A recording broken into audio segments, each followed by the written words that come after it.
제8차 한인세계 선교대회가 은혜 가운데 마쳤습니다. 아까 우리 장로님 기도하셨지만 그 짧은 복음 역사 속에 우리 한국, 대한민국이 2만 7천 몇백 명을 지금 세계에 보냈잖아요. 그리고 이번에 선교사님들이 약 한 1,000여 명이 오셨습니다. 혹자는 그러죠.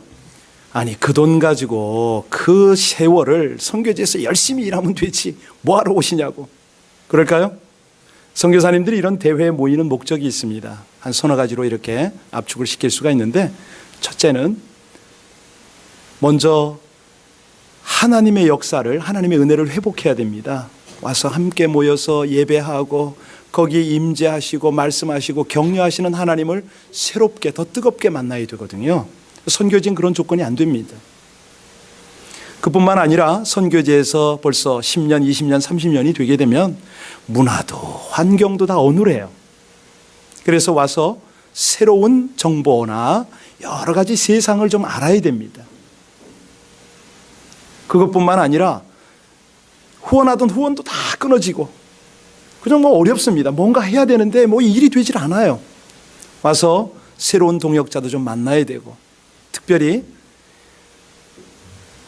이곳에서 나 좀 알아달라고, 교회 오면 좀 쉬게 해달라고 아주 안주하고 교회 안에서 이리저리 부딪히고 말썽 부리고 이런 사람한테 그거 신앙생활 아니라고. 신앙생활은 하나님을 향하여 선교를 향하여 나가야 되는 거라고. 이 도전과 동원을 일으키기 위해서 선교사들이 와요. 저는 마지막 날 선교사 결의문을 하는데 엉엉 울었어요. 진짜 많이 울었어요. 왜냐하면 그분들 그래요. 예수님의 영광을 내 등에 업고 내가 나타나지 맙시다. 주님이 다 하시는 일인데 거기다 수저 하나 얹혀놓고 내 후원 좀 하라고 그렇게 하지 맙시다. 우리가 오늘까지 어떻게 살아왔습니까? 오직 복음만 나타나면 되지요. 이런 헌신과 결단을 하고 있었어요. 그뿐이 아니에요.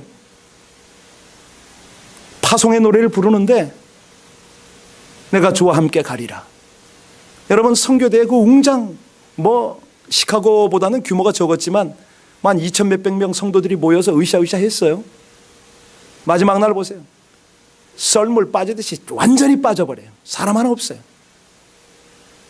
또 하나 그냥 보침 하나 짊어지고 그 오지 속으로 들어가야 돼요. 털레털레. 물론 주님 같이 가시지만 인간적으로는 참 외로워요. 힘들어요.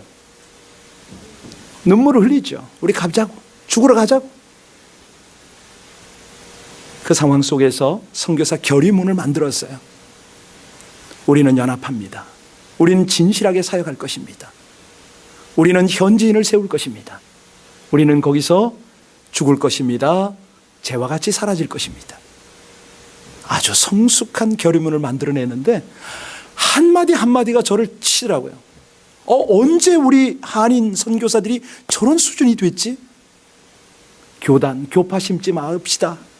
교회 내세우지 맙시다. 야, 정말 감동적이었어요. 너무 고맙더라고요. 이 역사적 현장에, 아니 LA에 교민이 얼마고 성도가 얼마인데 안 나타나는 거예요. 이 사람들이 뭐가 그렇게 바쁜지 모르지만 거기 오면 하나님 음성 듣고 만날 수가 있는데, 밤 10시 11시까지 집회는 계속 되는데 안 나타나요. 자, 근데 우리 선교사님들이요, 우리 LA 비전교회가 참 부족하지만 많이 칭찬하더라고요. 너무 사랑으로 우리를 섬겨주셨습니다. 여러분 아세요? 지난주에 오셨을 때 우리 성도님이 그래도 허약한 몸에 건강 좀 회복하시라고 비타민을 갖다 드렸고요. 또 어떤 자매는 캘리포니아 특산이 블루베리 말린 거라고 그것도 좀 갖다 드리고, 어떤 분은 우리 회사에서 남은 거라고 백도 좀 갖다 드리고, 하다못해 꽃 한 송이를 갖다 드린 사람도 있고, 스타벅스에 가서 커피를 좀 사다가 이렇게 드린 분도 있어요. 그리고 어떤 분은 감동이 되어서 선교사님 조금 후원했으면 좋겠다고 특별 선교 헌금을 주셔서 우리 선교사님들한테 엽이라도 조금, 엽이도 아니죠, 그냥 착값, 식사비 그거 조금 나눠드릴 수가 있었고, 어떤 분은 제가 식사를 좀 대접하겠습니다, 식당에서 고기로 한번 또 한 끼를 대접을 했어요. 이분들이 들어가서 선교사들 한 1000여 명 있는데 얼마나 우리 교회 자랑을 했는지, 역시 선교사 출신의 목사가 목회하는 교회는 다릅디다 뭐 이래가면서 참 부끄럽죠. 우리가 한 게 뭐가 있다고. 그분들에 비하면 아무것도 우리 한 것 없는데 너무 고맙더라고요. 그러면서 그래요, 목사님 우리 4년 뒤에 오면 LA 비전교회 500명 성도로 모이게 될 줄로 믿습니다, 기도하겠습니다 뭐 이러더라고요. 중요합니까? 아멘입니까? 사실 중요한 것은요, 우리가 이 선교대회를 마치면서 우리에게 필요한 것이 있습니다. 뭐냐면 하나님의 음성 듣고 하나님이 우리에게 부탁하신 당부, 그 사명을 담당해야 되거든요. 자, 오늘 선교사님이 더 은혜롭고 풍성한 간증을 해 주실 수 있는데도 불구하고 오늘 왜 이 말씀을 전해야 되느냐. 사실은 선교대회가 규모 면에서는 좀 작을 수가 있어요. 좀 너무 부끄럽더라고요. 시카고에 여기하고는 비교가 안 되는 교민 규모 아닙니까? 거기가 여기보다 더 컸어요. 말이 안 되죠. 그럼에도 불구하고 은혜 가운데 선교대회를 마치게 하셨어요. 자, 그렇다면 이 선교대회를 통해서 주시는 메시지는 뭘까? 오늘 우리 귀한 선교사님을 통해서 우리에게 도전을 끼치는 건 뭘까? 바로 이 부분으로 접근합니다. 완성 그 이후, 재건 그 이후인데요, 이게 중요합니다. 지금 느헤미야 7장까지를 여러분들 다 묵상하셨습니까? 6장까지 쭉 오면은 정말 기가 막힌 리더십이 나오잖아요. 뭐 시중에 어마어마한 리더십이 책이 있는데 이 느헤미야서만 읽으면은 그 속에서 다 하나씩 따낸 거라고 저는 생각을 해요. 느헤미야가 어떤 사람입니까?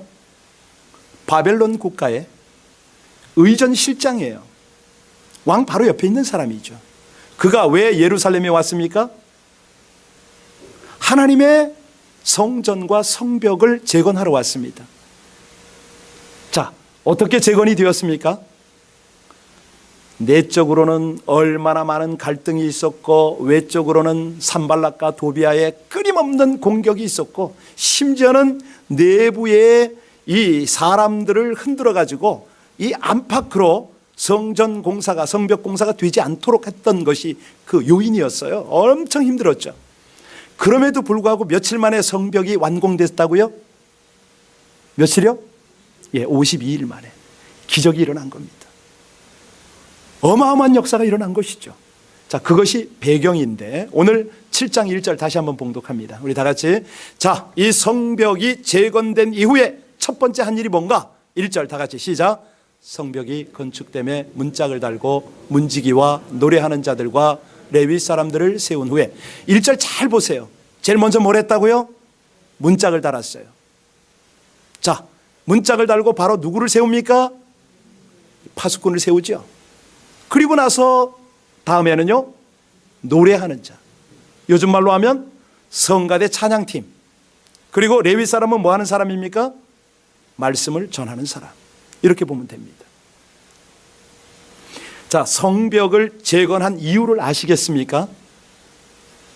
그 고위 관직 호화호식하는 자리에서 하나님의 땅이 무너졌다는 소리를 듣고 예루살렘에 와서 온갖 방해에도 불구하고 성벽을 완공했는데, 그만하면 이제 쉬러 가도 돼요. 나 그 자리 돌아가면 된다고요. 그런데 거기 가지 않아요. 뭐 했다고요? 더 경계를 철저히 합니다. 그리고 노래하는 자와 레위 사람을 세웠어요. 여러분, 여기서 뭐가 깨달아집니까? 빨리 아셔야 돼요. 뭡니까? 예배지요. 성벽을 재건하는 목적이 있었다 이거예요. 이걸 잘 이해하셔야 됩니다. 성벽 재건이 목적이 아니에요. 목적은 분명합니다. 지금부터 여러분에게 이제 몇 가지 퀴즈를 좀 내는데, 왜 공부합니까? 우리 여기 지금 예일대 가는 친구가 있는데 왜 대학을 갑니까? 왜 일합니까? 왜 자녀를 양육하죠? 이거 이해가 안 가면 제가 달리 설명을 해야 돼요. 여기 우리 LA에 우버택시가 많이 생겼는데 어제 어떤 선교사님하고 얘기하다가 중국 북경에도 우버택시가 생겼대요. 딱 앱을 치면 그냥 바로 집 앞까지 온답니다. 어떤 사람이 차를 불렀어요. 그리고 차에 딱 탄 거야. 조금 가다가 기사한테 얘기를 해요. 기사 양반, 우리가 어딜 가지요? 물었어. 손님이 자기가 차를 불러서 타놓고. 그랬더니 기사가 뭐라고 그러는지 아세요? 손님, 언제 타셨어요? 왜 이런 일이 벌어질까요? 왜 이런 일이? 여기 유학생이 있는지 모르겠는데 어느 한 분이요, 뼈 빠지게 일하고 퇴직금까지 다 쏟아부어서 애를 공부를 시켰어. 열심히 공부를 시켰어. 학위 다 땄어. 마지막으로 아버지가 기러기 아빠로 살고 뭐 이러다가 힘들었는데 그 딸을 한번 보러 온 거예요. 졸업식장이었어요. 얘야 수고했다 하고 머리를 쓰다듬었거든. 그랬더니 이 딸이 뭐라는지 아세요? Don't touch me, daddy 그런 거예요. 아빠 그건 알아듣잖아. 너무 놀래가지고 눈이 동그래진 거예요. 아빠 자꾸 나 머리 만지면 나 신고해버릴 거예요. 아니 딸을 그렇게 말하게 하려고 유학시켰냐 이거죠. 학생들 잘 들어야 돼요. 청년들 잘 들어야 돼요. 우리가 공부하고 일하고 이러는 건요 한결같이 수단이에요. 뭐라고요? 뭐라고요? 잊지 마세요. 수단이에요. 정말 중요한 거는요 목적이 중요한 거예요. 왜 공부하느냐? 왜 돈 버느냐? 왜 일하느냐? 왜 사느냐? 이게 목적인 거예요. 자, 이래도 전달이 안 돼요. 또 하나 설명을 해야 돼요. 이 컵의 목적이 뭡니까?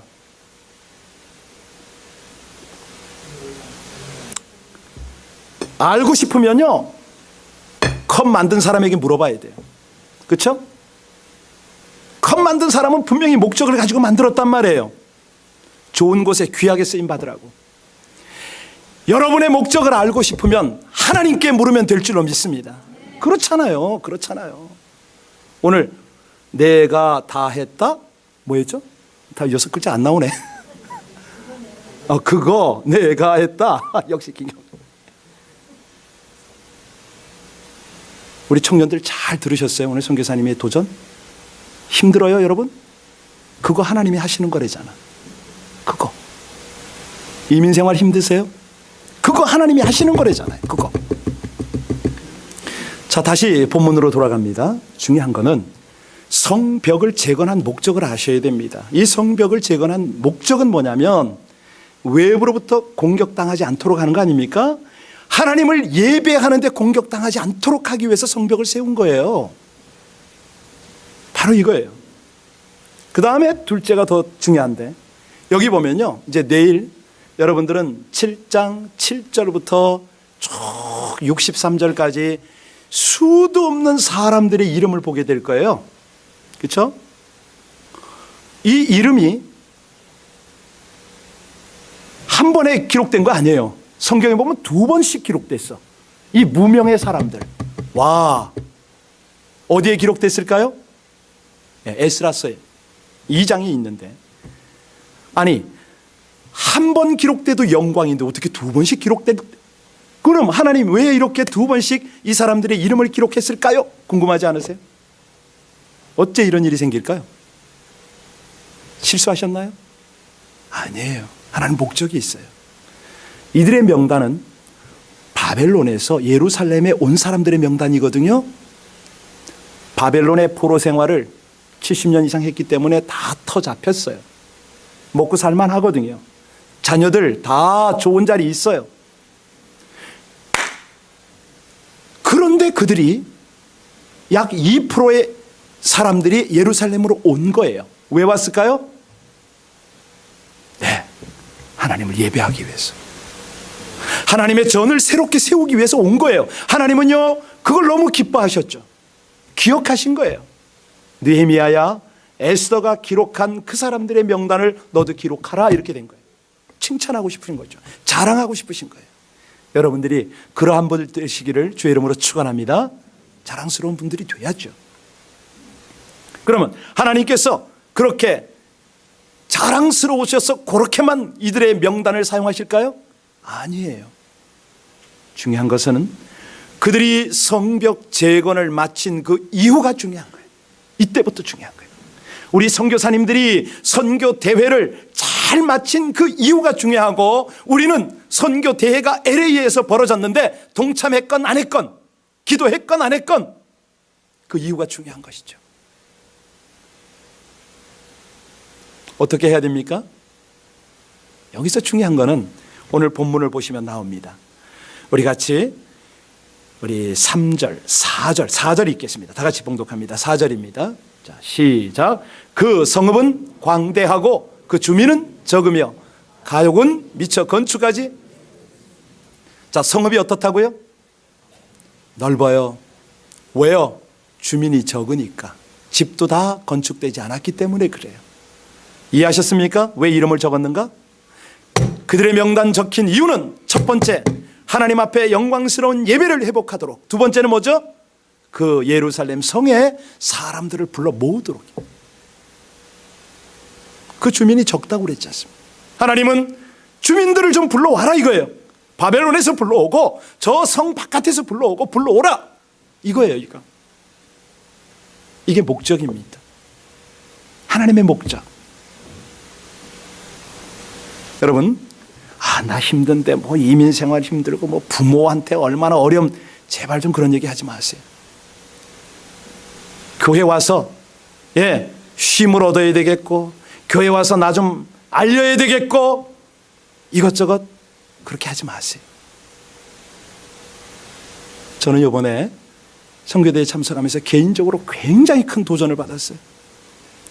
하나님이 제 눈물샘을 터뜨려 놓고서 엉엉 울게 한 다음에, 너 선교사 출신 교회 맞아? 성도들의 온갖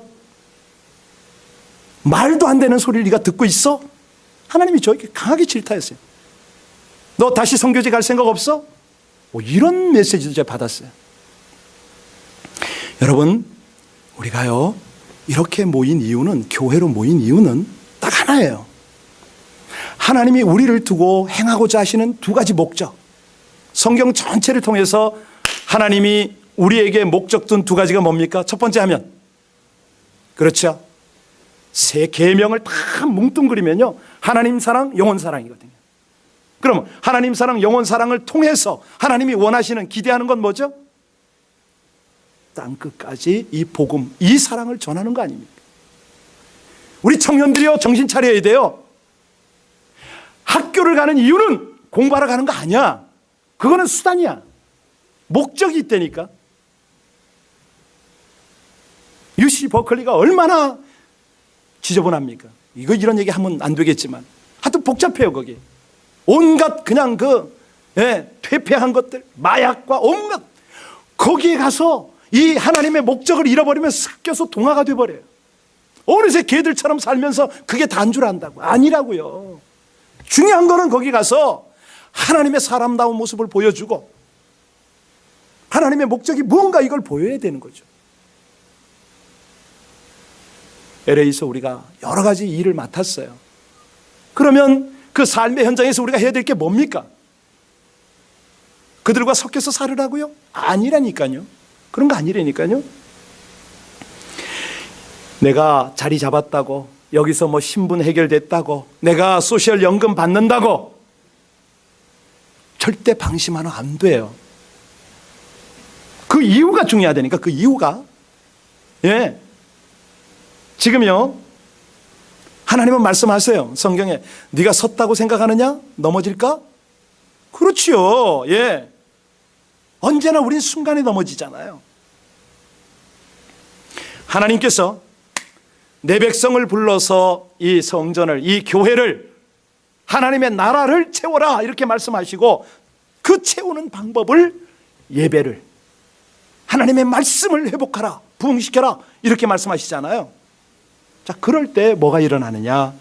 우리 일터와 우리 지역에 하나님의 회복이 일어나는 거죠. 도시가 살아나는 것이죠. 아까 우리는 선교사님들이 우리 작은 그 섬김을 기뻐 받으시고 얼마나 우리 성도들 축복했는지 아세요? 여러분들 다 몰라요. 예, 조금 그렇게 섬겼는데도 어마어마한 그런 감동과 자랑을 하시면서 얼마나 축복을 했는지 몰라요. 근데 한번 생각해 보세요. 이 일을 행한 사람들은 지금 얼마나 기쁜지 아세요? 내가 조금 그거 했는데 얼마나 감사한지, 선교사님들 그렇게 기뻐하시고 위로받으셨구나. 먼저 섬긴 사람이 기쁜 거예요. 예, 바로 그겁니다. 우리 하나님의 목적이 그 목적이에요. 그걸 누리게 하시는 거예요. 누리게. 우리가요, 여기 부모님들 계신데 자녀들 열심히 교육시킵니다. 왜? 그래도 안정된 직장에서 좋은 사람 만나서 결혼하고 행복하게 살아라 이거죠. 자, 그건 뭐라고요? 청년들, 그게 뭐라고요? 목적이에요? 수단이에요, 수단. 잊지 마세요. 우리 교회는 교회다워야 됩니다. 교회가 해야 할 일은 우리끼리 니 잘났다 내 잘났다 내 알아주라 이거 아니에요. 이거 우리가 모인 목적은 하나님의 목적을 우리가 수종들기 위해서 모인 거죠.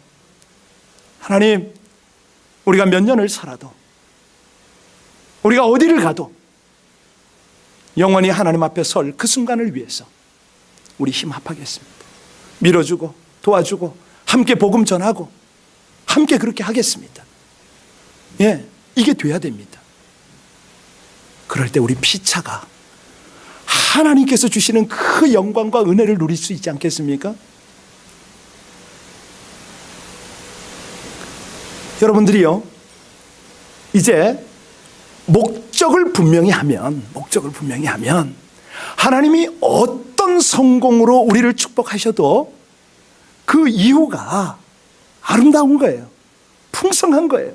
아니, 지금 우리 현실이 아무리 어렵고 힘들고 고통스러워도요, 그거는 다 소망이 있는 거예요. 그게 하나님의 축복인 것이죠. 오늘 이 하나님의 목적을 온전히 깨달을 뿐만 아니라 이거를 놓치지 않고 끝까지 올인할 수 있는 비결이 뭡니까? 내일, 모레죠. 화요일 날 보면 우리는 느헤미야 8장을 보게 되는데, 이 8장의 내용이 뭐냐면 온 백성들이 수문 앞에 모였더라. 왜 모였죠? 하나님의 말씀을 들으러 모였어요. 그거예요, 그거. 하나님의 말씀을 대하고 기도하면 하나님은 먼저 우리 심령과 영혼의 부흥을 주세요. 그리고 그 부흥이 계속적으로 유지되도록 하세요. 혹시라도요, 교회의 규모가, 성도가 많고 적고 이런 거 신경 쓰지 마세요. 중요하지 않아요. 500명이면 뭐하고 1000명이면 뭐합니까? 10,000명이면 뭐합니까? 중요한 거는 하나님의 목적에 충실하게 반응할 수 있는 하나님 생명책에 기록된 사람이죠. 오늘 본문에 보셨잖아요. 저들을 기록하라. 하나님 말씀하셨죠. 저들을 기록하라. 저들을 기록하라. 그들을 통해서 하나님의 영광이 나타나는 거죠. 여러분 옆 사람 보세요. 이 사람 하나님의 책에 기록될 만합니까? 이제 시작해야죠. 실제 어려움도 아닌 어려움을 가지고서 그냥 전전긍긍하지 마세요. 예, 우리 하나님께서요, 우리를 향하여 계획하신 것은 실로 놀랍습니다. 언젠가 우리도 우리 선교사님처럼 그렇게 교회 앞에서, 하나님 앞에서, 하나님 놀라운 일을 행하셨습니다. 하나님이 다 이루셨군요. 다 행하셨군요. 이 고백을 하게 될 날이 있을 겁니다. 오늘 함께 우리 기도할 때요, 우리 하나님 앞에 그런 고백이 좀 드려졌으면 좋겠어요. 위험과 고난을 무릅쓰고 하나님 앞에 순종으로 나가는 자들을 기억하시는 하나님 아닙니까? 그렇죠? 바벨론의 그 좋은 위치, 좋은 자리 다 버려두고 예루살렘 성의 자원에서 오는 그들을 하나님이 기억하고 이름을 기록하셨어요. 그런데 그들에게 지금 뭐하냐면 얘들아, 성벽 왕봉 다 했다고 거기 주저앉으면 안 돼. 이제 이 성도 채우고 이 열방과 민족을 하나님 앞에 돌아오게 하라, 이 말씀 하셨잖아요. 합시다. 우리 할 수 있어요. 예, 이제 저에게 요만큼한 컴플레인만 하면은 저는 기도할 거예요. 하나님, 저분 바로 선교지로 보내주세요. 아시겠어요? 바로 저분 보내주세요. 물론 바로 못 가요. 왜? 다듬어져야 되니까. 그러더라도 예, 전 그렇게 기도할 거예요. 하나님, 저분이요 선교지 가야 되겠어요. 거기 가서 하나님의 마음 좀 느끼고 깨닫고 좀 박박 뒹굴다 와야 되겠어요. 저 그렇게 할 거예요. 그거 안 통하면요, 저 갈 거고. 예, 우리 함께 기도할 때요, 하나님, 구원받은 이후, 제가 헌신한 이후, 우리 교회가 세워진 이후, 그 이후를 하나님이 중요하게 여기시는데 저 그렇게 반응할게요. 하나님, 저희를 인도하시고 저희를 사용하여 주세요. 오늘 처음 교회 나오신 분들은 이 설교가 굉장히 부담이 되겠죠. 좀 뭐 이런 게 믿는 거야? 이렇게 여길 수 있어요. 괜찮아요. 목적은 분명히 하셔야 됩니다. 우리 인생의 목적, 삶의 목적. 우리 함께 기도할 때, 하나님, 고난과 두려움, 환난을 두려워하지 않겠습니다. 헌신할 수 있게 해주시옵소서. 모든 대적들과 모든 어려움들은 하나님께 맡기고 하나님께 예배드리는 자리, 그 빈자리를 채울 수 있도록 예배를 회복하게 하여 주옵소서. 우리 하나님 안에서 저의 삶의 목적을 분명히 회복하게 하여 주시옵소서. 우리 함께 다 같이 하나님의 기도 올리겠습니다.